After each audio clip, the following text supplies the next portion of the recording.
Teman-teman yang dirahmati Allah Subhanahu wa taala, terima kasih banyak untuk semua yang udah ngebela-belain datang untuk kajian kita pada malam ini, sharing night kita. Yang insya Allah kita akan bahas satu hal yang bikin Nabi beruban. Satu tema yang sempat membuat Nabi SAW bertambah banyak ubannya. Jadi kalau Nabi aja bisa beruban, kayaknya kita mungkin sampai rontok rambutnya nih. Seandainya kita benar-benar menghayati dan mencoba untuk mengamalkan tema ini. Nabi aja yang udah solehnya itu soleh bakat ya. Solehnya itu gift, saking solehnya. Itu sampai beruban mikirin tema ini.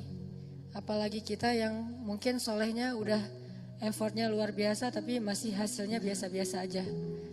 Dengan ujian dan fitnah di zaman kita jauh lebih bertubi-tubi.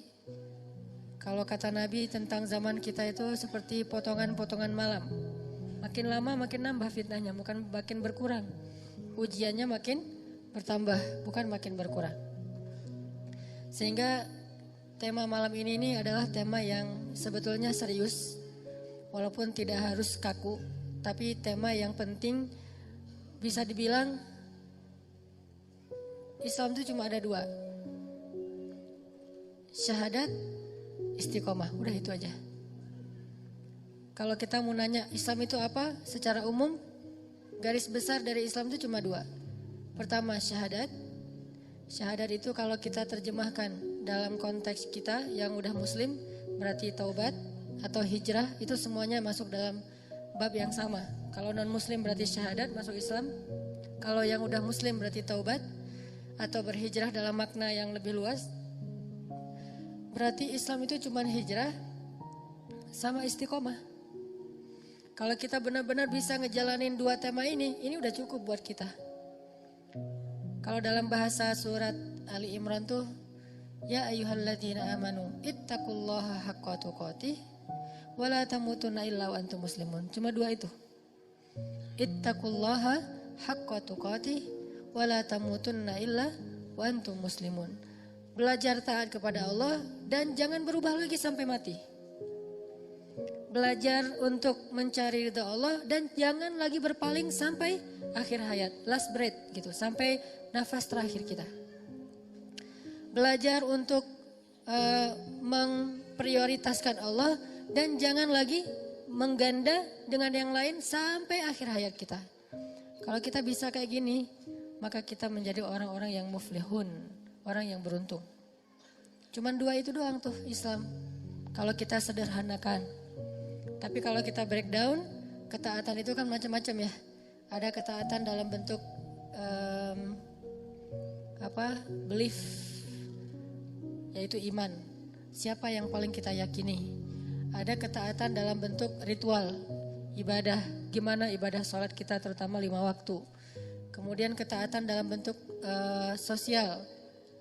Seperti apa akhlak kita, seberapa besar manfaat kita bagi orang lain. Ini kalau kita breakdown kalimat taat.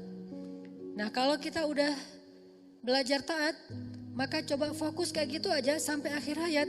Itu udah gak akan ada lagi yang membuat kita khawatir tentang masa depan kita nanti di akhirat. Allah pasti benar-benar menjamin kita min ahlil jannah, termasuk ahli surga. Makanya tema Islam itu sebetulnya cuma dua teman-teman. Syahadat, taubat, hijrah itu satu tema. Yang kedua adalah istiqomah atau dawam. Istiqomah atau dawam. Karena dua istilah ini sering agak-agak samar di kita. Kadang dawam disebut istiqomah, kadang istiqomah disebut dawam. Tapi gak usah terlalu dipermasalahin, udah aja digabung.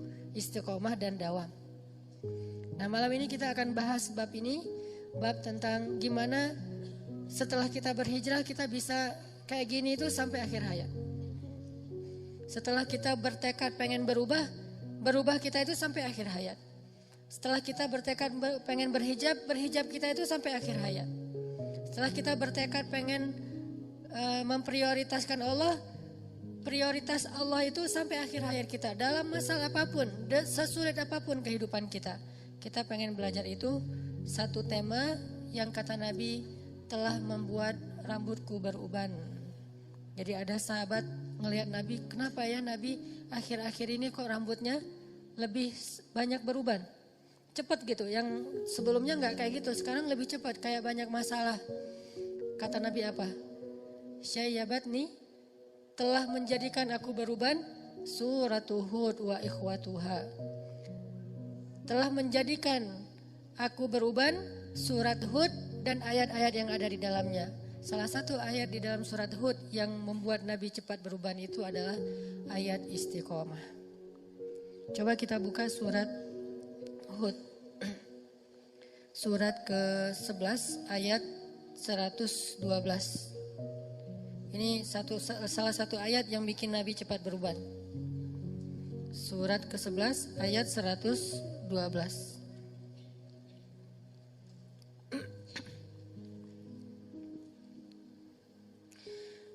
A'udzu billahi minasy syaithanir rajim.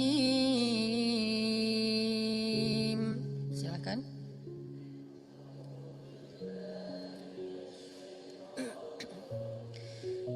Bismillahirrahmanirrahim.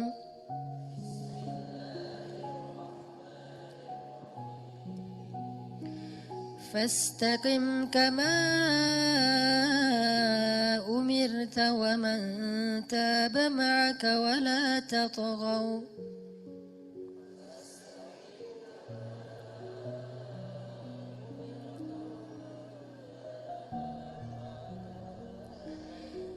Innahu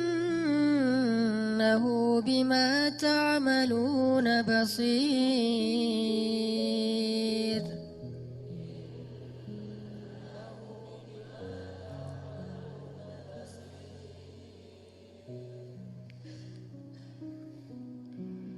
Dan ayat berapa tadi teh? 111 ya, 112. Maka tetaplah engkau Muhammad di jalan yang benar, sebagaimana telah diperintahkan kepadamu dan juga orang-orang yang bertaubat bersamamu. Dan janganlah kalian melampaui batas. Sungguh Dia Maha melihat apa yang kalian kerjakan. Nah, fastaqim ini adalah perintah untuk istiqomah. Dan sebagian besar ulama memaknai yang namanya perintah istiqomah itu adalah wajib. Berarti istiqomah dalam satu kebaikan hukumnya wajib. Istiqomah setelah kita berhijrah hukumnya wajib. Istiqomah setelah kita bertaubat hukumnya wajib. Istiqomah kepada satu syariat Allah hukumnya wajib. Fastaqim. Kalimat fastaqim ini kalau diterjemahkan dengan istilah lain itu fattaqullah. Ya ayyuhalladzina amanu ittaqullaha haqqa tuqatih. Bertakwalah kalian kepada Allah dengan sebenar-benar takwa. Atau dalam ayat yang lain disebutkan dengan istilah wasbir. Dan bersabarlah. Semua kalimat ini memaknai istiqomah. Bertakwa, bersabar, lurus, jangan berpaling. Semua ini artinya istiqomah. Maka teman-teman yang dirahmati Allah Subhanahu wa taala, inilah salah satu ayat di dalam Al-Qur'an yang sempat bikin Nabi itu cepat beruban. Gimana cara Nabi bisa cepat beruban? Karena Nabi memaknai ayat ini, fastaqim. Istiqomahlah kamu, jangan belak-belok. Jangan kalau bisa bergeser aja jangan. Udah aja lurus kayak gitu. Seperti yang Allah inginkan. Memangnya Nabi itu belak-belok? Enggak kan? Nabi itu kan orang yang lurus banget ya. Gak pernah beliau tergoda baik oleh tahta, harta, dan wanita tuh gak sama sekali. Karena tiga-tiganya kan pernah ditawarin untuk Nabi kan. Pas beliau lagi awal-awal berdakwah di Mekah tuh datang Utbah bin Rabi'ah, datang Walid al-Mughirah, datang kepada Nabi bilang, "Ya Muhammad, kamu cari apa sih?" kata mereka. "Udahlah, kita win-win solution aja deh. kami dapat apa yang kami inginkan, kamu juga dapat apa yang kamu inginkan. Apa yang kamu inginkan? Kalau kamu menginginkan harta, kami kumpulkan harta-harta kami semuanya, lalu kami serahkan kepada kamu. Kamu menjadi orang yang paling kaya di kota Mekah. Kamu jadi orang yang paling kaya di kota Mekah. Ini kalau dalam konteks kita tuh, kita lagi hijrah, kita lagi pengen benar, tiba-tiba dapat kayak tawaran-tawaran kerjaan yang kita tahu hasilnya itu syubhat atau haram. Tapi gede, syubhat atau haram tapi gede. Arti syubhat kita ragu-ragu, ini boleh gak sih? Kata Ustadz ini gak boleh, tapi banyak yang bilang, kata Ustadz ini boleh, tapi banyak yang bilang gak boleh, kan syubhat nih. Sampai tingkatan syubhat tertinggi itu apa teman-teman? 99 orang bilang boleh, cuman 1 bilang gak boleh, syubhat. Walaupun ini gak harus semuanya kayak gini ya, level orang kan berbeda-beda. Ada yang takwanya sampai ke tingkat waro. Waro itu yang meninggalkan 99 halal hanya gara-gara khawatir dengan satu yang haram. Itu tingkat waronya itu udah tingkat tinggi lah. Kayak Umar tuh. Tuh Umar waronya luar biasa. Gimana waronya Umar? Pernah beliau lagi minum susu onta gitu. Terus rasa susunya beda sama susu yang biasa diminum. Mungkin beda merek gitu, beda brand gitu kan ya. Pas diminum nih gak kayak gua minum biasanya nih, susunya beda nih rasanya nih. Lo dapat dari mana? Beli di Indomaret mana nih katanya. Kata asistennya, enggak wahai khalifah, ini memang bukan susu unta milikmu. Tapi ini unta dari Baitul Mal, unta zakat, milik kaum muslimin. Langsung ditaruh tuh gelas, mau muntahin gak enak. Udahlah ditaruh aja tuh gelas di situ. Ma'azallah kata Umar, astagfirullah innalillah. Kenapa kamu memberikan sesuatu yang neraka buat saya? Kata pembantunya, ini halal. Bukan dari hasil curian, dari Baitul Mal. Tapi kan bukan milik saya, milik kaum muslimin. Dan saya belum minta izin kepada mereka. Akhirnya Umar pun tidak lagi mau minum susu itu dan kemudian meminta maaf kepada seluruh kaum muslimin. Dia posting, dia bilang, wahai masyarakat Islam, posting nih, presiden posting bayangin. Apa isi captionnya? Minta maaf saya udah minum setengah gelas susu milik kalian. Ini istiqomahnya seorang pemimpin yang luar biasa. Gak mau macam-macam. Kalau yang bukan milik dia gak mau dia sama sekali. 1 tetes aja gak mau. Kenapa? 1 tetes itu sama dengan 1 tetes api neraka. 1 tetes api neraka kan cukup melelehkan ubun-ubun ya. Gak usah api neraka, 1 tetes lahar aja coba bayangin. Kan ngeri banget tuh. 1 tetes lahar itu bisa ngebakar 1 pohon besar. Sepohon beringin itu terbakar oleh 1 tetes lahar. Taruh aja di bawah, di akarnya, kebakar sampai ke atas. Gimana 1 tetes neraka? Melelehkan ubun-ubun sampai ke ujung kaki. Gak mau udah 1 tetes pun. Terus kasus yang lain. Kasus yang lain tuh Umar lagi jalan ke pasar. Terus tiba-tiba ngelihat ada banyak onta. Ada 1 onta di antara sekian banyak onta yang lebih gemuk sendiri dibandingkan yang lain. Dia gemuk sendiri nih onta nih. Akhirnya Umar nanya, itu onta punya siapa kok bisa gemuk sendiri? Kata orang-orang, milik anakmu ya Amirul Mukminin. Anakku yang mana? Abdullah bin Umar. Panggil Abdullah sini, panggil. Ada apa ayah? Abdullah, kenapa onta kamu gemuk sendiri dibandingkan onta yang lain? Ya, saya nggak tahu. Ya, saya ngasih makan dari cara yang halal, saya kasih minum dari cara yang halal. Kata Umar, enggak. Pasti orang-orang mendahulukan ontamu daripada onta yang lain karena dianggap engkau anaknya Amirul Mukminin. Mereka akan memberikan rumput yang terbaik untuk ontamu sebelum onta-onta yang lain karena engkau anak Amirul Mukminin. Berikan air kepada onta anak Amirul Mukminin. Berikan rumput kepada onta anak Amirul Mukminin. Sehingga ontamu lebih gemuk sendiri dibandingkan onta yang lain. Tapi saya gak pernah minta mereka melakukan itu. Tapi walaupun engkau gak minta, mereka tetap melakukan itu, kata Umar. Terus gimana nih? Keputusan saya, kata Umar, jual ontamu itu ke pasar. Dengan harga pasaran, sama. Lalu keuntungannya, lalu hakmu adalah mengambil seharga ketika engkau membeli onta itu masih kecil. Bibit unta. Itulah hakmu. Sisa keuntungannya serahkan kepada Baitul Mal. Apa kata anak Amirul Mukminin? Sam'an wa ta'atan ya Amirul Mukminin. Sami'na wa ata'na wahai ayah. Gak ada protes-protes. Ini artinya bukan dia doang nih yang istiqomah. Dia mengistiqomahkan keluarganya. Bahkan pernah dia nyuruh anaknya itu ngembaliin hadiah gara-gara dapat hadiah dari temannya di Syam. Syam itu Suriah kalau sekarang. Salah satunya Damaskus.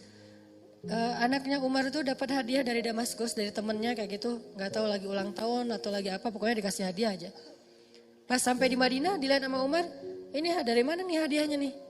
Kata anaknya dari teman saya di Damaskus. Wah, balikin, kata Umar. Kenapa dibalikin? Sesungguhnya dia tidak memberikan hadiah ini kecuali karena dia melihat engkau sebagai anak Amirul Mukminin. Kalau engkau bukan anak presiden, emang dia akan ngasih hadiah? Ya saya nggak tahu. Maka dari itu kembalikan, yang bukan hak kita dibalikin. Saking luar biasanya istiqomah. Dan Nabi pernah diuji dengan yang kayak gini nih. Diteladani oleh Abu Bakar, diteladani oleh Umar. Teladan Abu Bakar apa? Ketika Abu Bakar hidup bersama seorang perempuan yang menikahi 3 laki-laki ahli surga tiga-tiganya. Siapa namanya? Asma bintu Umais. Cewek yang punya 3 suami, tiga-tiganya ahli surga. Bukan poliandri ya. Dia nikah, terus suaminya meninggal, nikah lagi, suaminya meninggal, nikah lagi, suaminya meninggal. 3 kali nikah. Dan 3 kalinya, tiga-tiganya itu ahli surga.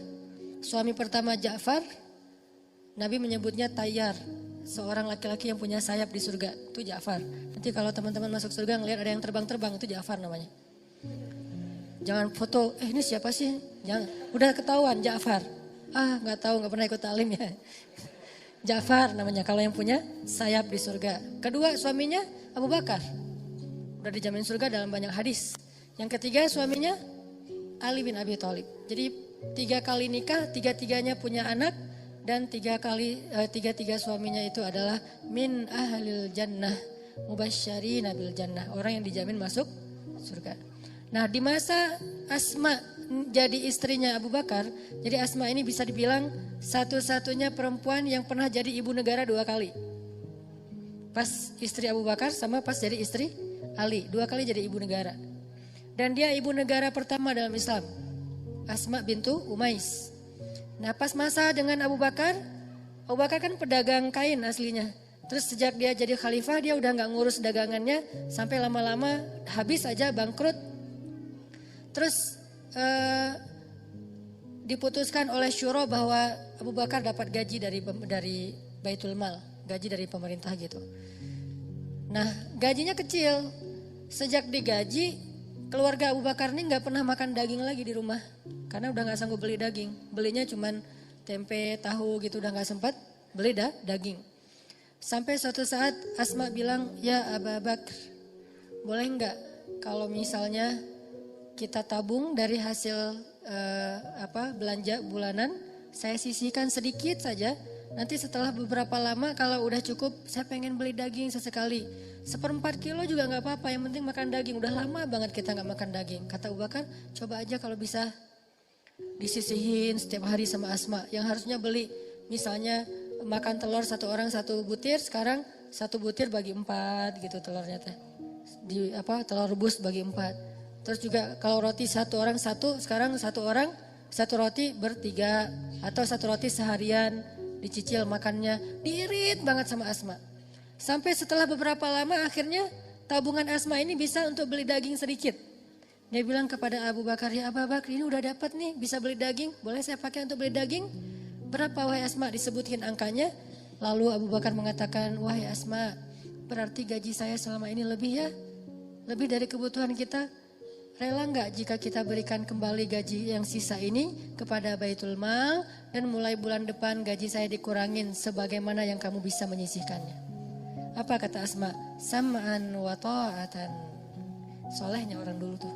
Sam'an wa ta'atan, sami'na wa ata'na. Nggak ada protes, nggak minta cerai, nggak posting, nggak. Kan ada yang curhat lewat medsos gitu kan ya, posting, suami kok gini-gini amat, sok soleh lah, ahli sok suci segala macam. Enggak, sam'an wa ta'atan kepada suaminya. Diajak susah, sesusah-susahnya sam'an wa ta'atan. Makanya emang pantas sih kalau Asma itu punya suami tiga-tiganya ahli surga. Karena emang gak enak jadi suami ahli surga. Pastinya akan banyak diajak susah. Walaupun ada juga ahli surga yang senang kayak Abdurrahman bin Auf, Utsman bin Affan, itu kan ahli surga yang senang ya. Cuman kan nggak bisa milih, saya mah nggak mau sama Abu Bakar, maunya sama Utsman gitu. Takdir lah ya. Ada yang takdirnya kayak anak Nabi nikahnya sama Utsman. Ada anak Nabi nikahnya sama Ali. Dua-duanya ahli surga. Utsman ahli surga, Ali ahli surga. Dan dua-duanya solehah. Yang istri Utsman bersyukur, yang istri Ali bersabar. Mukmin. Kalau kita kan ngebandingin, kenapa ya nggak saya aja sama Utsman? Coba ya kalau suami saya kayak Utsman, kamu sih malas kerja, kamu sih terlalu jujur, kamu sih apa segala macam. Mulailah menggoyahkan keistiqomahan pasangannya. Nah ini artinya teman-teman, Abu Bakar tuh kayak gitu istiqomah. Sampai pernah Abu Bakar makan makanan kayak daging gitu, ada yang hadiahin kayak kornet, terus dimakan sama Abu Bakar. Udah makan setengah, ditanya sama Abu Bakar, nih enak banget nih kornetnya dapat dari mana? Dari non muslim yang dia bukan ahlul kitab. Yang dia itu nyembelih hewan bukan dengan nama Allah. Ibaratnya kita produk yang gak ada label halal. Udah makan setengah baru ketahuan, ini gak ada label halalnya, dari mana nih? Impor. Wah bahaya nih. Akhirnya apa yang dilakukan Abu Bakar? Dia ambil kayu kecil, dia masukkan ke mulut supaya dia muntah. Pas sudah muntah dia liatin ada daging gak? Wah kurang nih, digini-gini lagi. Sampai pingsan. Abu Bakar. Jadi kalau kita mau gaya-gayaan depan Abu Bakar, kenapa Nabi sampai bilang iman Abu Bakar itu lebih berat daripada iman semua umat Islam? Kayak gitu tuh salah satu adegannya tuh. Sampai digini-gini, kenapa istiqomah? Gak mau makan satu biji sawi pun atau biji beras pun, satu butir beras pun yang bukan haknya atau yang tidak halal. Bisa gak kita istiqomah ketika kita lagi jalan-jalan ke luar negeri? Gitu aja, hal sepele kan? Ke Singapura. Alhamdulillah sekarang tuh halal food tuh udah jadi tren baru sekarang. Kayak di Jepang tuh sekarang menjelang Olimpiade, Jepang mempersiapkan banyak halal food spot gitu, halal food corner. Jadi di mall-mall tuh selalu ada kayak ini bagian ini halal food dan makanannya tetap makanan Jepang yang itu kayak gitu-gituan, udon apa gitu tapi halal. Tapi dulu beberapa tahun yang lalu kata teman-teman di sana, cari halal food itu susah banget. Kalau nggak benar-benar masak sendiri nggak akan bisa dapat makanan di luar yang halal. Ke Hong Kong, ke New Zealand misalnya kemana. Itu kalau kita nggak kuat untuk benar-benar berazam, saya nggak akan makan kecuali yang halal. Walaupun akhirnya agak-agak emang nggak nyaman sih. Harus masak sendiri atau dimasakin teman. Atau mungkin carinya di pasar itu nyari dulu kemana yang ada kebab Turki baru dimakan. Atau yang makanan India. Itu juga nyarinya susah, kadang-kadang bosan pengen makanan-makanan yang fast food misalnya yang ala-ala di luar kan mungkin rasanya beda sama di Indonesia nih sama-sama fast food. Pengen ngerasain nih fast food yang di luar kayak gimana, gak boleh. Ini namanya istiqomah. Kalau bisa kayak gini aja nih udah dijamin masuk surga. Baru bab makanan yang bukan dalam keadaan lapar banget loh ya. Makanan yang sebetulnya masih banyak pilihan. Itu aja kadang-kadang kita udah ujian kan, udah PR nih. Udahlah gak usah terlalu fanatik abang jadi orang. Kadang-kadang setan ngebisikin gak apa-apa nanti tinggal taubat. Kan suka gitu ya. Udah aja sekarang mah nanti tinggal taubat. Sesekali lah gitu. Nah ini kadang-kadang bikin kita agak-agak lemah. Disitulah PR kita nih. Mujahadah kita, usaha kita tuh, effort kita di situ.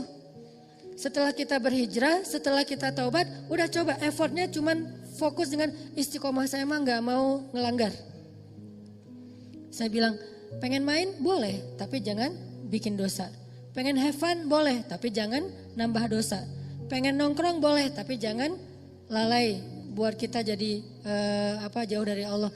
Sebetulnya bisa banget cuman kita kadang-kadang terlalu pragmatis dan gak sabar untuk ngejalanin dulu cara-cara Allah. Salah satu misi saya dalam postingan-postingan di sosmed itu adalah walaupun belum sempurna ya, saya pengen nunjukin lifestyle yang realistis aja lah, gak usah terlalu soleh-soleh amat yang mungkin hanya sebagian kecil orang yang bisa ngelakuin. Saya gak akan posting lagi sholat tahajud, kecuali emang sengaja syiar pengen ada event tahajud bareng. Saya gak posting lagi tilawah yang panjang banget, tilawahnya 1 hari 10 juz. Walaupun gak pernah misalnya, saya posting yang realistis aja lah. Hidup kita tuh kerja, terus keluarga, main. Apalagi hidup anak muda kan banyak mainnya, entertain ya. Saya pengen ngasih tahu bahwa main tuh boleh banget. Banyak main pun gak masalah, tapi jangan bikin dosa, itu doang. Kita bisa jalan-jalan, kita bisa have fun, kita bisa seru-seruan, kita bisa asik, bisa apa aja yang kita hobi kita lakuin dengan syarat jangan bikin dosa. Dan itu bisa banget, gak akan mengurangi funnya. Apalagi udah punya pasangan, lebih bisa lagi itu. Kalau belum agak berat sih ujiannya emang. Untuk dapat fun itu agak-agak sedikit garing lah ya. Mungkin salah satu cara istiqomah emang benar kata Nabi, menikah biar lebih istiqomah, walaupun bukan berarti udah nikah itu pasti istiqomah 100%, enggak. Enggak ada yang 100% kecuali Rasulullah sallallahu alaihi wasallam. Ya saddidu wa qaribu kata Nabi. Kalau enggak bisa lurus banget minimal qaribu, mendekati. Berusaha. Kadang lurus, kadang mendekati, yang jelas jangan sampai muzabzabin, terombang-ambing. Jadi Nabi itu pernah diuji keistiqomahannya, kata Walid, kalau kamu pengen harta, kami kumpulin semua harta kami kasih untuk kamu. Kamu jadi orang paling kaya di Mekah. Kalau kamu pengen jabatan, pengen jadi raja, ya udah kami kumpulkan seluruh kabilah Mekah, lalu kami baiat kamu sebagai rajanya Mekah. Sampai segitu loh. Belum pernah orang Quraisy itu bersepakat untuk ngangkat satu raja yang memimpin semua kabilah, itu belum pernah loh. Ada dulu banget di masa kakek-kakek buyutnya Nabi Muhammad. Setelah masa Abdul Muthalib itu udah pecah-pecah, masing-masing kabilah punya ketuanya sendiri, ketua kabilah, punya pemuka kaum sendiri, nggak mau bersatu. Kali ini mereka mau bersatu, coba. Kami kumpulkan semua kabilah, membaiat, melantik engkau sebagai raja kami, raja semua kabilah. Kalau kamu pengen jadi raja. Tiba-tiba Nabi ditawarin jabatan, jadi presiden. Semua provinsi sepakat akan nyoblos kamu dan suaranya tuh 100%. Enggak ada 60 40 enggak. 100% suaranya, vote-nya tuh untuk kamu. Mau enggak? Terus yang ketiga, kalau kamu butuh pasangan, butuh istri, butuh perempuan, kami kumpulkan cewek cantik-cantik dari setiap kabilah tuh yang paling cantik. Kayak kabilahnya Abu Bakar kan, Bani Taim. Kan itu simbol kabilah dengan cewek yang paling cantik di Mekah ya. Bani Taim itu muncul nanti Aisyah. Dari Bani Taim itu muncul Asma. Cewek-cewek cantik lah yang kalau dia malu wajahnya kemerah-merahan. Jadi gak perlu pakai apa-apa, gak perlu pakai blush on udah merah gitu. Itu dari Bani Taim. Kalau sekarang namanya Tamimi. Dari Bani Taim. Kami kumpulkan nih cewek-cewek cantik. Dan jangan bayangin Arab itu, orang Mekah itu cantiknya biasa-biasa aja. Lihat Aisyah, salah satu simbol perempuan cantik di dunia. Selain Sarah, istri Ibrahim. Aisyah, istri Rasulullah. Itu cantiknya luar biasa. Benar-benar sampai bikin ada seorang sahabat yang dijamin masuk surga. Apa? Ngecengin Aisyah. 1 dari 10 sahabat yang dijamin surga tuh ada yang ngecengin Aisyah loh. Sampai dia diam-diam ngomong gini ke temannya. Nanti kalau Nabi meninggal, gue bakalan nikahin tuh Aisyah. Sampai gitu. Padahal itu ahli surga loh. Artinya udah saking tertariknya udah gak ketahan lagi. Kan ahli surga itu terjaga banget ya. Pandangannya terjaga, hawa nafsunya terjaga. Tapi saking cantiknya Aisyah, sampai 1 dari 10 orang yang dijamin surga. Bukan 700, bukan 1000, 10 orang doang nih. Salah satu dari mereka ada yang jatuh cinta sama Aisyah dan berbisik, kalau nanti Nabi meninggal, saya pengen nikahin tuh Aisyah. Turun ayat, kalau gak salah surah Al-Ahzab. Istri Nabi adalah pasangannya dunia akhirat. Kalau Nabi meninggal, maka istrinya haram bagi kalian karena dia adalah ibu bagi kalian. Allah yang ngekat nih. Padahal dia berbisik doang. Duh, ketahuan sama Allah ya. Dia cuma bisik doang gitu. Dia cuma bilang ke temennya kalau nanti Nabi nikah saya meninggal gue pengen nikahin Aisyah. Dan pede gitu kalau Aisyah mau sama dia gitu kan ya. Berarti kan dia keren juga kan. Bukan orang biasa. Pasti kaya, keren, berpengaruh. Dia bisa ngukur lah. Kayaknya Aisyah maulah sama saya lah gitu. Langsung di-cut sama Allah. Istri-istri Nabi adalah ibu bagi kalian. Kalau ibu kan berarti haram selama-lamanya ya. Itu asbabun nuzul dari ayat itu. Gara-gara ada sahabat soleh tertarik kepada ngecengin Aisyah. Aisyahnya gak tahu. Baru tahu pas ayat itu turun. Enggak. Aisyah gak ngomong gitu sih. Ini artinya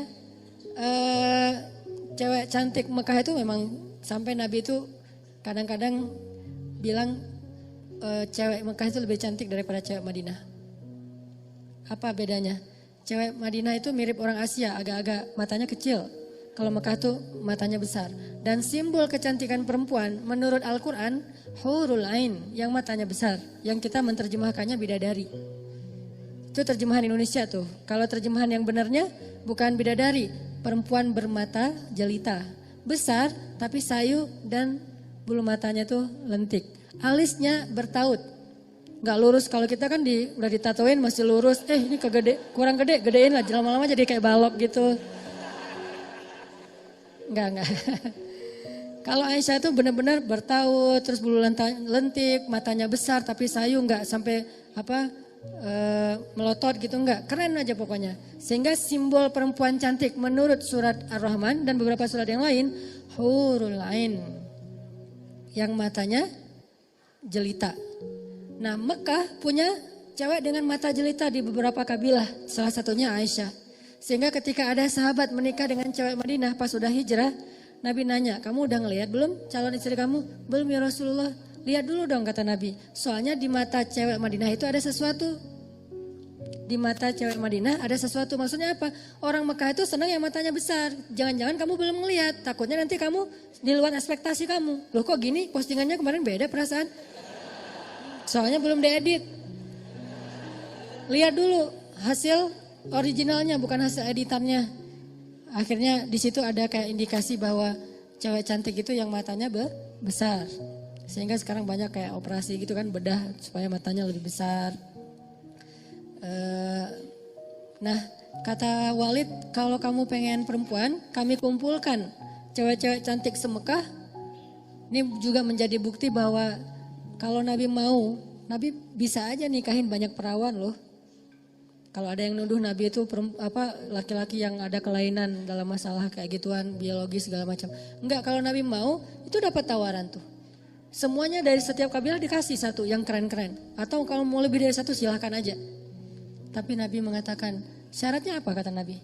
Syaratnya kata Walid, itu yang kamu dapatkan. Terus apa yang kami dapatkan? Kata Walid, berhentilah berdakwah. Udah bubarin deh komunitas kamu tuh.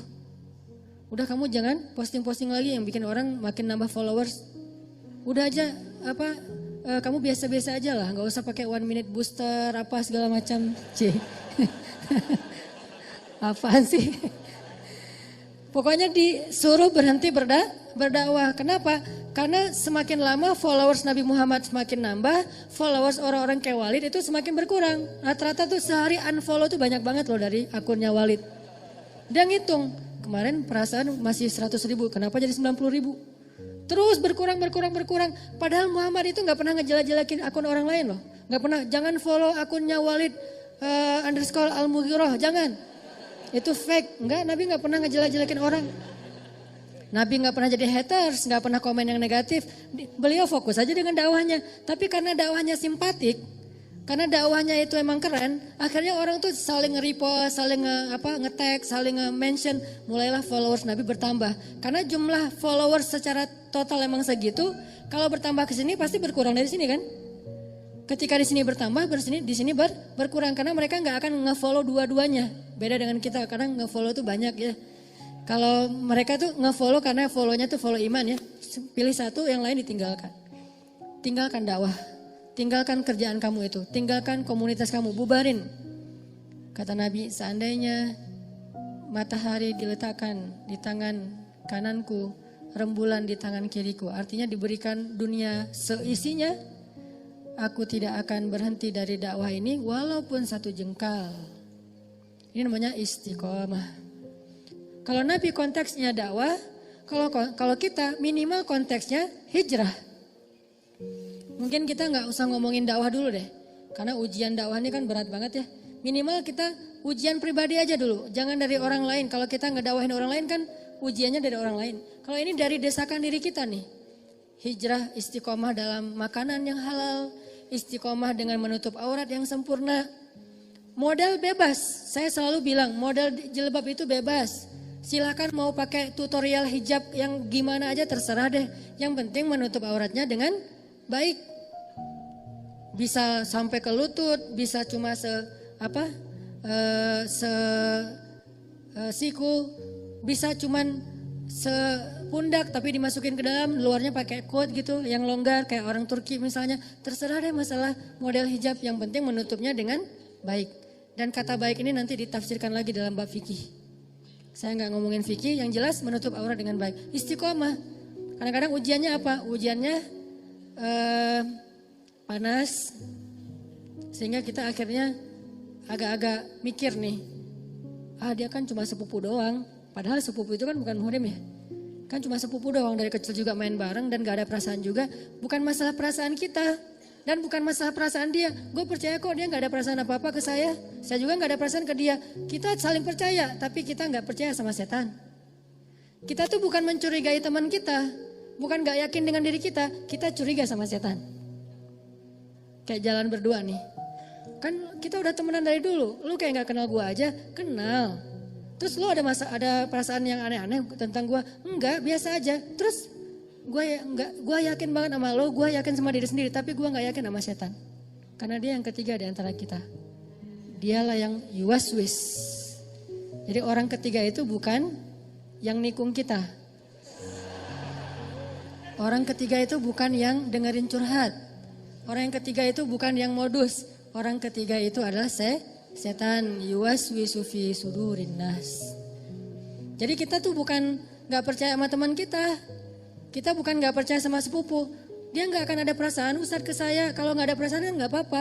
Bukan masalah dianya, nanti setan. Gimana maksudnya Ustadz? Yuwaswis. Awalnya gak ada perasaan, tiba-tiba datanglah setan. Membisikkan sesuatu di dalam hatinya, muncullah rasa tertarik. Rasa tertarik itu nuktah. Jadi satu noda hitam di hati dia. Tiba-tiba sholat udah gak bisa khusyuk. Dia gak sengaja ngelihat aurat kita, tapi gara-gara gak sengaja terus jadi kayak ada perasaan apa gitu. Oh ternyata putih juga ya, ternyata cantik juga ya, ternyata bening juga ya. Jadilah sholatnya gak khusyuk. Gara-gara sholat gak khusyuk, jadilah hidupnya gak khusyuk. Kalau hidup udah gak khusyuk sehari, 2 hari, sebulan, 2 bulan, bahaya tuh. Sehari aja hidup kita gak khusyuk, itu udah mulai bahaya. Apalagi sampai berminggu-minggu, berbulan-bulan, itu bisa bikin kita gampang banget ngelakuin dosa-dosa besar. Dari situ kan setan bermain. Makanya istiqomahnya tuh walaupun sepupu juga, walaupun cuma sebentar, walaupun di rumah, tetap aja menutup aurat walaupun panas banget. Jakarta, Surabaya, Palu, nih beberapa kota yang saya pernah datang dan panas banget ya. Di Aceh tuh. Di rumah aja panas, apalagi kalau gak ada AC. Dan di rumah tuh kalau lagi mudik gitu, yang ngumpul kan sepupu-sepupuan tuh. Istri saya kalau lagi mudik kan ketemu sama sepupunya semua. Sepupu itu muhrim bukan. Yang muhrim itu orang tuanya sepupu, paman, bibi itu muhrim. Tapi sepupunya bukan. Terus gimana caranya? Kalau di depan orang tuanya boleh buka jilbab. Tapi kalau pas datang anaknya langsung tutup. Panas Ustadz. Nah itulah yang disebut dengan istiqomah. Laki-laki juga gitu, istiqomah mencari rezeki yang halal untuk istri dan anak-anaknya. Minimal cari untuk diri sendiri dulu. Yang halal, pastikan itu halal. Kalau sedikit aja ragu-ragu, gak mau deh. Nah ini istiqomah. Bisa kayak gitu aja insya Allah dijamin masuk surga. Insya Allah nanti kita lanjutkan setelah sholat isya. Bismillahirrahmanirrahim. Teman-teman yang dirahmati Allah SWT, kita tadi belajar tentang ayat istiqomah di dalam surat Hud. Salah satu ayat yang membuat Rasulullah SAW beruban. Nabi itu gak beruban karena gak ada duit. Nabi itu gak beruban karena mikirin karir. Nabi itu gak beruban karena kurang hiburan. Karena hiburan terbaik buat beliau adalah ketika sepertiga malam itu. Kenapa Nabi ada adegan treadmill segala macam? Itu bukan untuk beliau. Itu untuk Aisyah. Itu untuk sahabat. Kalau untuk beliau gak gitu hiburannya. Di sini jadi makin kita mengerti betapa bijaknya Rasulullah. Hiburan beliau itu sholat tahajud. Hiburannya Rasulullah itu tilawah di dalam sholat sampai 10 juz, 15 juz. Itu hiburan buat Rasul. Terus kenapa Nabi masih ada treadmill bareng Aisyah, main kuda-kudaan bareng Hasan Hussein, nonton show bareng Aisyah juga, terus kayak barbekyuan di rumahnya Sofia. Kenapa ada adegan-adegan hiburan Nabi yang kesannya kita banget? Karena Nabi pengen menghibur keluarganya, sahabatnya. Kalau menghibur mereka dengan cara Nabi, mereka mungkin belum bisa terhibur. Yuk kita seru-seruan, ngapain Nabi? Tilawah Al-Quran 10 juz. Mungkin sahabat, buktinya Abdullah bin Mas'ud juga nggak kuat kan? Dan dia nggak ngerasa ini asik. Sampai akhirnya dia pengen ngebatalin sholat karena ngerasa udah nggak asik lagi sholatnya. Asik buat Abdullah itu kalau masih 1 juz, 2 juz itu masih asik. Kalau udah di atas 2 juz, udah nggak asik sholatnya. Jadi Nabi tahu hiburan Nabi itu nggak akan bisa jadi hiburan entertain buat sahabat. Sehingga Nabi kalau pengen hiburannya sahabat, Nabi temenin deh. Kayak kita seorang ayah yang mungkin hidup kita level entertain kita dengan anak kecil kan beda ya. Anak kecil mungkin di rumah main robot-robotan tuh udah seru buat dia. Kita apaan sih gini-gini habisin waktu gak jelas gitu. Tapi karena kita dewasa duduk juga bareng anak kita. Apa nih deh apa segala macam. Padahal buat kita tuh gak penting banget. Gak seru gak fun sama sekali. Tapi kita ngeladenin bijaksananya Rasulullah SAW. Kalau kita sebaliknya. Kita masih main robot-robotan tapi berharap orang lain tuh ibadah sholat. Kita bukan ahli ibadah tapi menyuruh orang untuk ahli ibadah. Agak-agak kurang wise sih menurut saya, kurang bijak. Yang realistis saja, tapi ke diri kita paksain yang lebih ideal. Ke orang lain tuh berlapang dadalah, toleranlah, ringankan. Yassir wala tu'assir ke orang lain ya. Kalau ke diri sendiri, saddid, keraskan, luruskan gitu kan ke diri sendiri. Saddid kalau ke diri sendiri. Kalau ke orang lain, yassir. Isfah. Kalau ke orang lain tuh mudahin, lapangkan, maafkan, gitu-gitulah ke orang lain. Ke diri sendiri, syaddid, kuatkan atau ikat yang erat, saddid, luruskan, gak boleh melenceng sedikit pun. Nah, Nabi itu gak pernah beruban dalam masalah-masalah yang menurut kita tuh masalah besar. Buat Nabi apa-apaan sih kayak gitu aja kok dipikirin buat Nabi. Tapi Nabi beruban dengan surat Hud. Kenapa? Berarti kan emang ini masalah besar banget nih istiqomah. Padahal Nabi itu bisa dibilang orang yang paling istiqomah. Yang tadi ditawarin 3 yang dicari semua orang itu aja Nabi nolak. Kenapa Nabi masih beruban dengan ayat 112 surat Hud? Emangnya Nabi masih labil imannya? Enggak kan? Iman Nabi itu kan udah paling bagus tuh. Iman Abu Bakar aja udah keren apalagi iman Nabi. Kenapa masih beruban? Berarti memang istiqomah ini bukan perkara yang gampang teman-teman. Sekelas Nabi aja ketika diturunkan ayat istiqomah bisa beruban. Apalagi sekelas kita. Terus apa yang harus kita lakukan Ustadz? Kalau gitu kita kayaknya gak bakalan berhasil. Bukan itu maksudnya. Ketika ada hal-hal yang sulit dalam agama bukan berarti disuruh kita give up. Bukan. Tapi disuruh kita untuk terus berusaha, jangan menyerah. Karena emang gak akan berhasil sekali, maksudnya kayak gitu. Kalau kalian pengen istiqomah sekali, gak akan berhasil. Coba lagi, gagal, ulangi lagi, terus saja. Sampai benar-benar sampai di level istiqomah. Kayak dulu kalau misalnya kita suka ngabisin waktu yang agak-agak kurang berkualitas sih, kayak main game gitu. Awal-awal main game kan langsung baru pertama main udah kalah ya. Terus nyoba lagi naik level kalah. Nyoba lagi level 2 menang, level 3. Sampai akhirnya kita bisa tuntasin tuh game. Ini kenapa dalam urusan kayak gitu kita entertain, kita bisa begitu istiqomah, komitmen banget, kekeh gitu. Nah dalam agama, dalam kebaikan, gak usah ngomongin istilah agama deh. Dalam kebaikan aja. Kalau kita bisa kekeh, kita bisa, pokoknya saya pengen banget jadi orang yang istiqomah dalam kebaikan-kebaikan, maksud Allah coba lagi. Gak berhasil coba lagi, gagal dikit coba lagi, melendoi coba lagi, terus aja coba. Ini istiqomah teman-teman, sampai Nabi aja beruban. Artinya Nabi itu mikir banget pengen istiqomah. Kayak misalnya saya catat beberapa kebiasaan kita, kayak misalnya pas lagi reunian gitu ya, ketemu dengan muatan teh. Kalau ketemu sama dia terus jadi pengen balikan gitu kan ya. Apalagi kalau pas ketemu tuh jadi kayak teringat, dia pakai baju yang dulu kita pas udahan dia pakai baju itu loh. Jadi kayak flashback langsung balik lagi ke cerita-cerita dulu kita pernah jalan ke sini, dulu kita pernah seru-seruan, kita pernah gila-gilaan bareng, kita pernah apa segala macam gitu kan ya. Kayak hilang akal berdua, terus jalan kayak orang mabuk gitu di tengah jalan, tengah malam, terus teriak-teriak, terus marah-marah di bawah hujan gitu. Apa maunya kamu? Enggak, aku cuma pengen kamu. Udah rame gitu-gitu. Terus jadi kegoda nih pengen balikan. Nah istiqomah adalah pokoknya saya udah azam bertekad saya nggak akan balikan kecuali dengan cara halal. Itu istiqomah tuh. Dia kayak ngasih harapan lagi gitu. Mulai akun lo apa sih gue pengen ngefollow. Mulai ada cari-cari harapan, ngasih-ngasih harapan gitu. Mulai caper-caperan, mulai basa-basi lagi. Ada sinyal-sinyal pengen balikan. Tapi kita tahu dia nggak mau serius. Arti serius dia nggak pengen halal, cuman pengen seru-seruannya doang.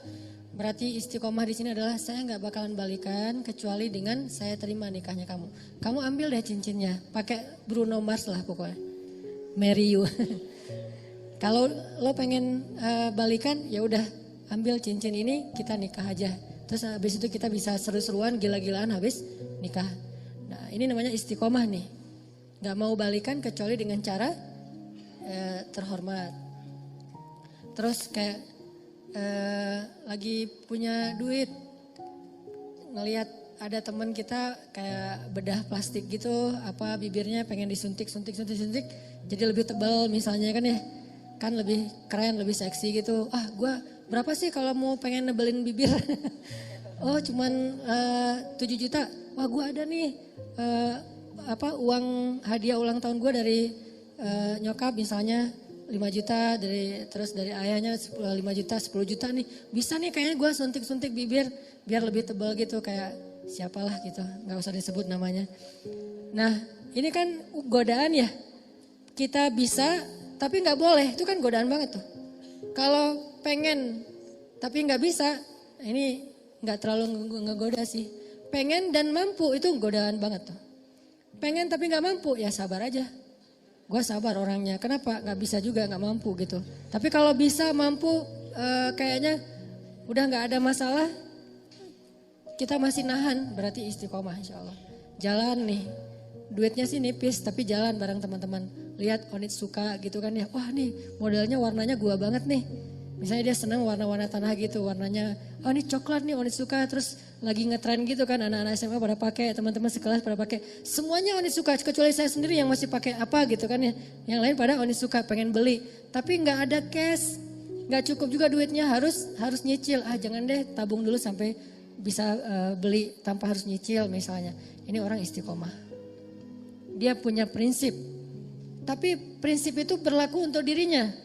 Nggak dia paksain untuk orang lain. Karena ketika prinsip hanya dipaksakan kepada orang lain, dia tuh jadi orang yang nggak nyaman buat orang lain, udah nggak asik lagi. Kalau prinsip itu dia paksain buat dirinya, ke orang lain dia lebih kayak tadi tuh toleran, dia paham, mengerti, pengertian ke orang lain, semua orang berproses. Itu dia tetap orang soleh dan asik. Orang jadi nggak asik tuh kan gara-gara memaksakan prinsip ke orang lain ya. Padahal dia sendiri juga belum kayak gitu.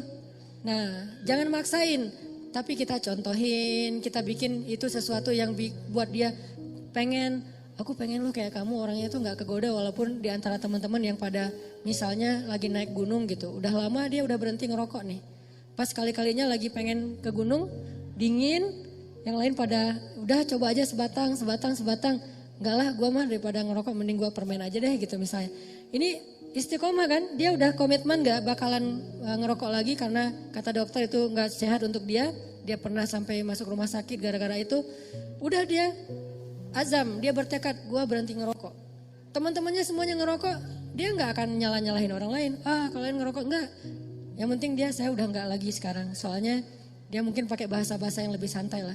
Kata dokter udah gak boleh, soalnya gue ada kayak paru-paru gitu. Nah ini orang yang istiqomah tetap asik. Jangan sampai kita sok istiqomah gak asik pula. Istiqomah belum, gak asiknya ya.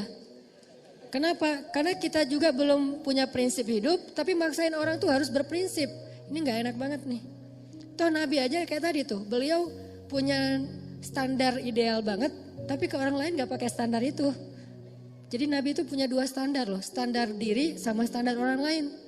Kalau standar diri sendiri, yang saya sering share, sholat qobliyah zuhur itu 4 rakaat, itu standarnya Nabi. Tapi begitu sholat qobliyah zuhurnya depan orang lain, pakai standar orang, 2 rakaat aja deh yang ringan. Standar Nabi, tahajud itu 1 rakaat 5 juz. 5 juz 1 rakaat. Tapi kalau sholatnya bareng dengan orang lain, bacanya yang ringan-ringan aja deh. Al-Muluk aja dibagi 2 misalnya. Sesekali doang Al-Muluk dibaca 1 utuh, 1 rakaat. Kenapa? Karena Nabi itu orangnya soleh, asik. Solehnya ke diri, ke orang lain asik. Bukan ngebiarin ya, tapi gak maksain. Bukan ngebiarin tapi gak maksa. Apalagi bukan cuma gak maksa, kadang-kadang belagu lah gitu.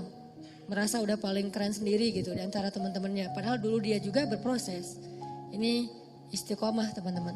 Yuk kita belajar satu hal aja dulu. Coba kita latih. Bisa nggak kita komitmen dengan satu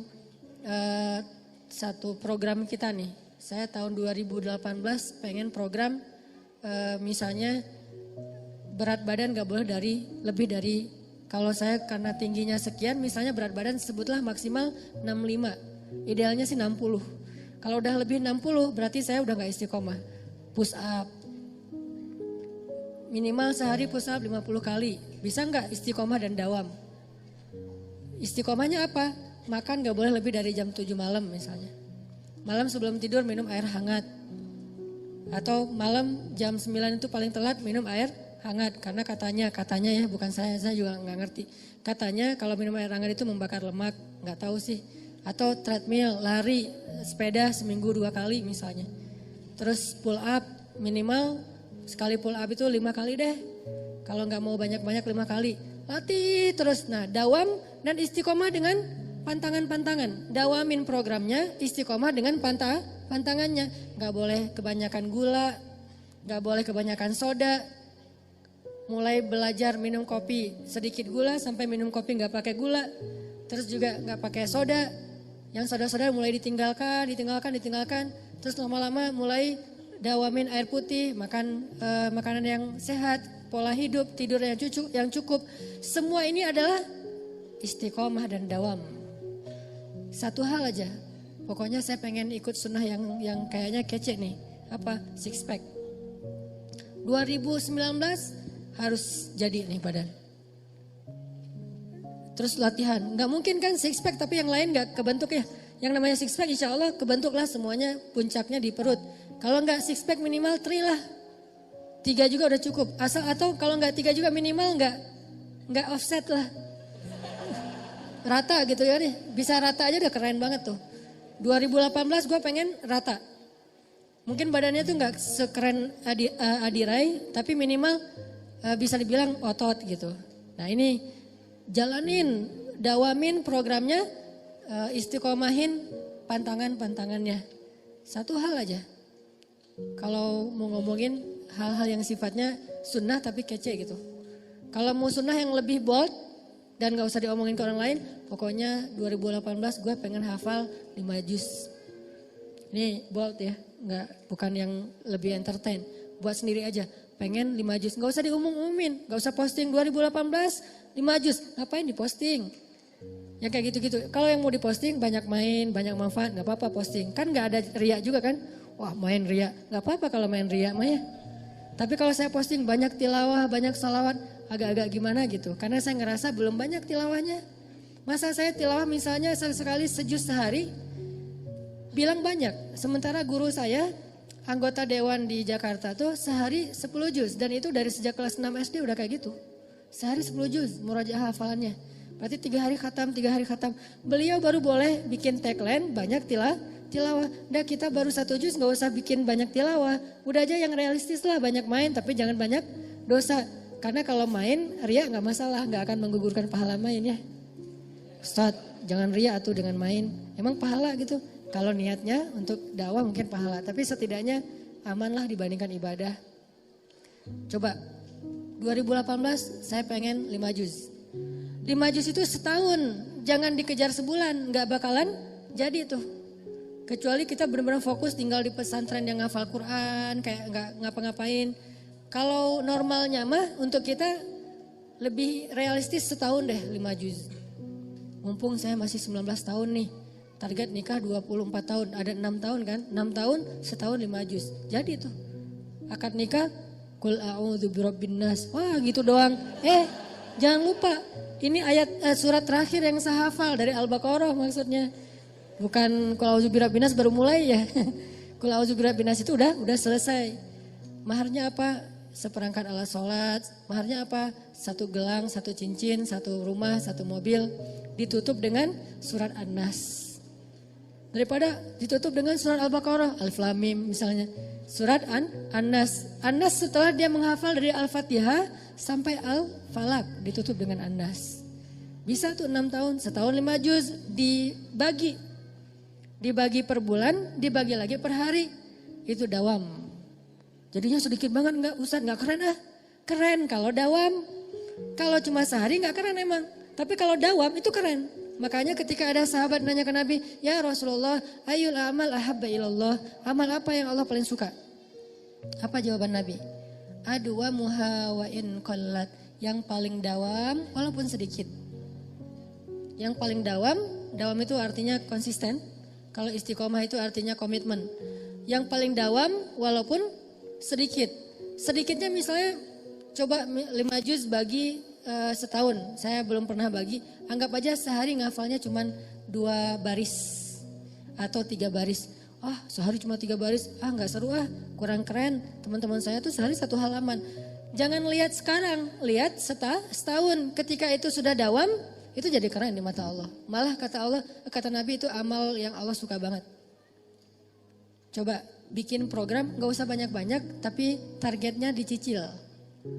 Jadi bikin program cicilan, jangan bikin program cash dalam amal soleh.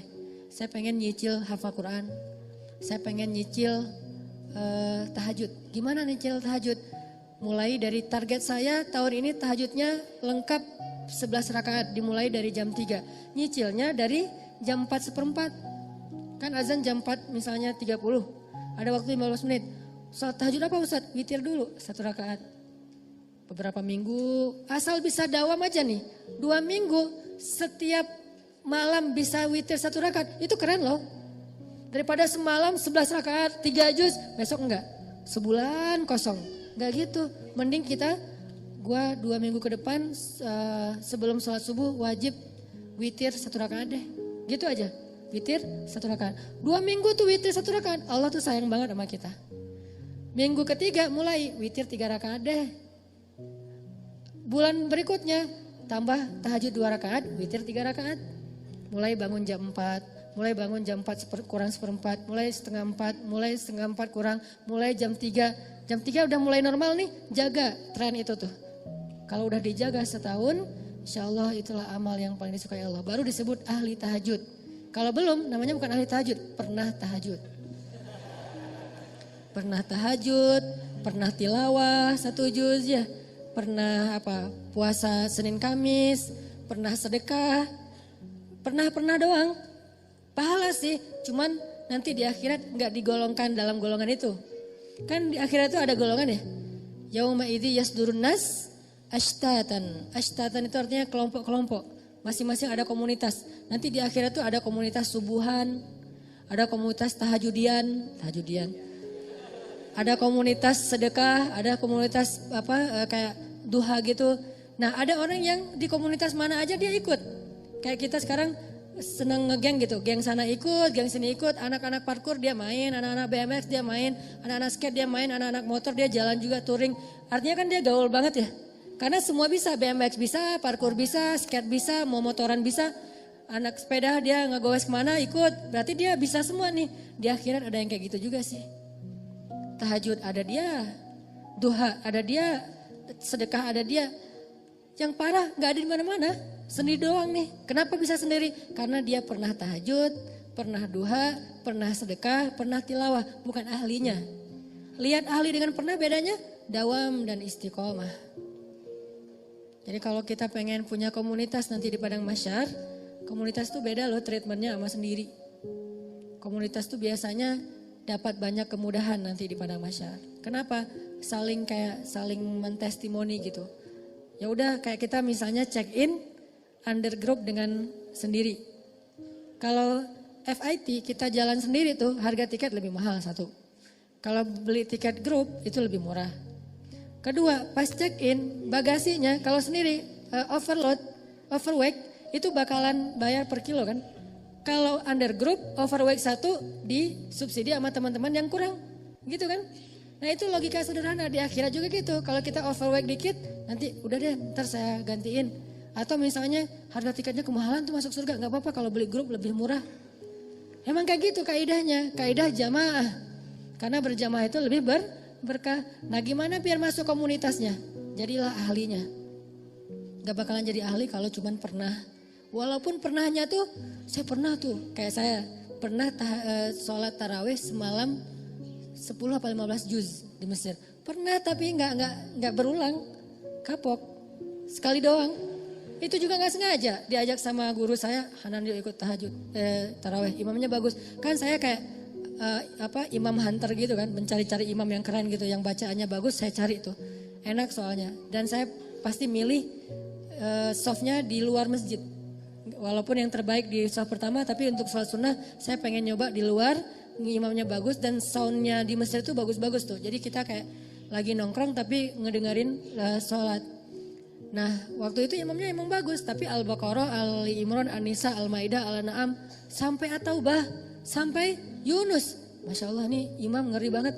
Tahajud dari mulai habis Isya, selesainya gak sempat makan sahur. Antara 10 sampai 15 juz. Cuman sekali doang. Dan nyesel pula tuh.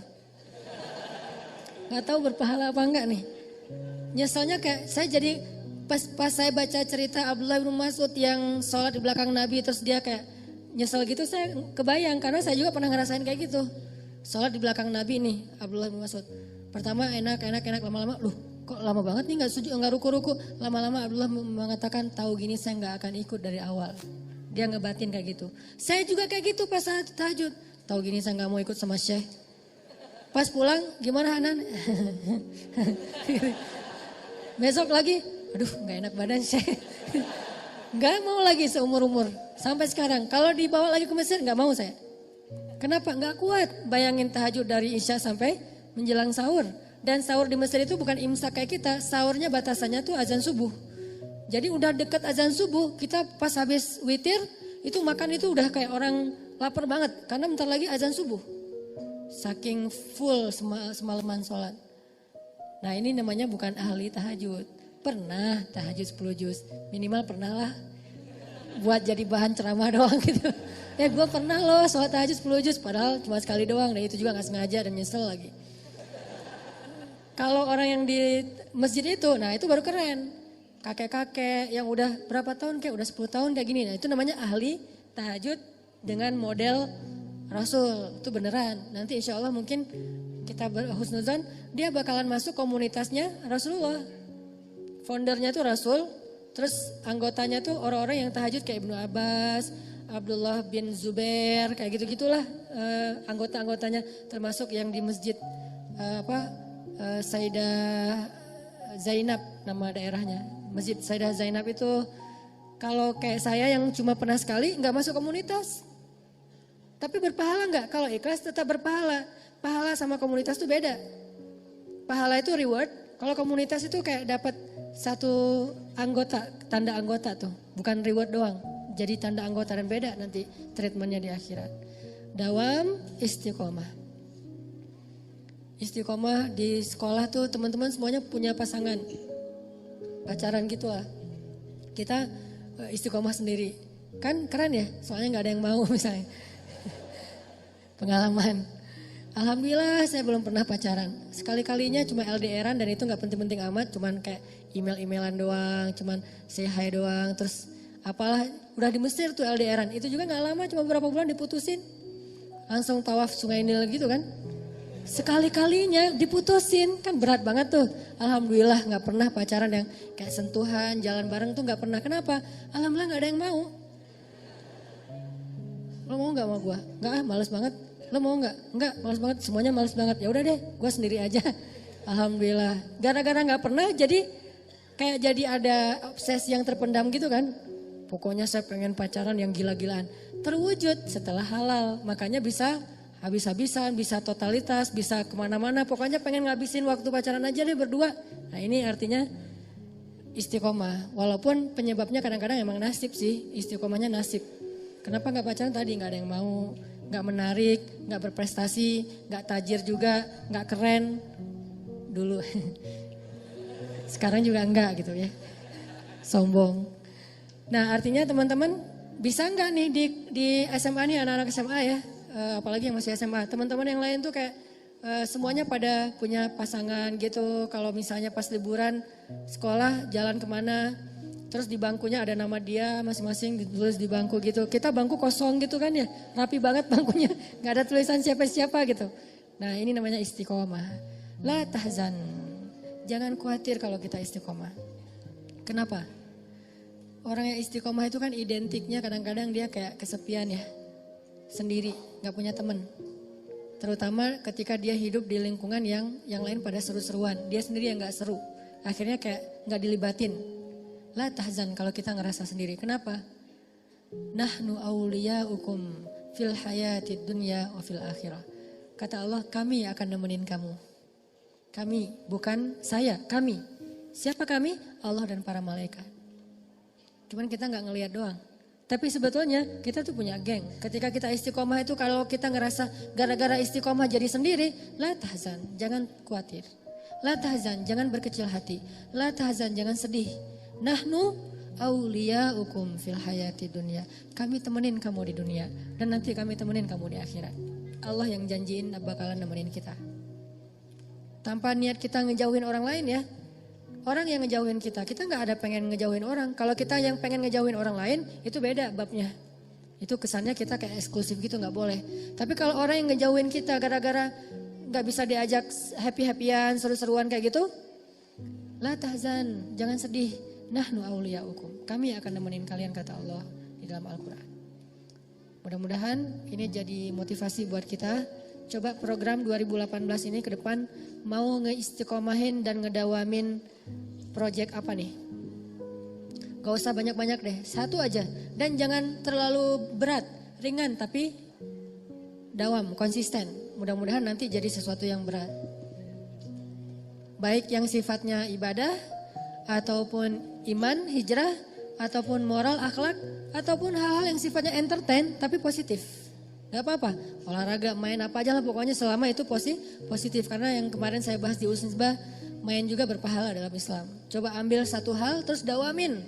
Oh saya pengen dawam tahun ini misalnya nilai apa gitu, nilai harus bagus. Ya udah coba satu proyek aja, proyek pribadi. Mudah-mudahan kita tergolong di antara orang-orang yang kata Allah, nahnu awliyaukum fil hayati dunya wa fil akhirah. Kami adalah teman-teman bagi kalian, penolong, pelindung yang nemenin kalian di dunia dan di akhirat. Terakhir, doa istiqomah yang diajarkan oleh Rasulullah SAW yang terkenal adalah ya muqallibal qulub, tsabbit qalbi ala dinik. Itu doa istiqomah. Karena kalau nggak ditetapkan hati oleh Allah, hati kita kan memang sifatnya gampang kegoda ya. Ya muqallibal qulub. Setiap hari doa itu, setiap hari. Insya Allah saya yakin Allah akan kuatkan hati kita. Kalau saya belajar istiqomah dulu tuh istiqomah, gak mau saya makanan yang gak halal tuh gak mau. Saya diundang ceramah di beberapa korporat yang menurut saya syubhat dan haram. Saya ceramah, pas pulang kadang-kadang dikasih amplop gitu, saya terima, tapi saya gak mau makan. Saya ambil tuh amplop, saya kasih ke fakir miskin.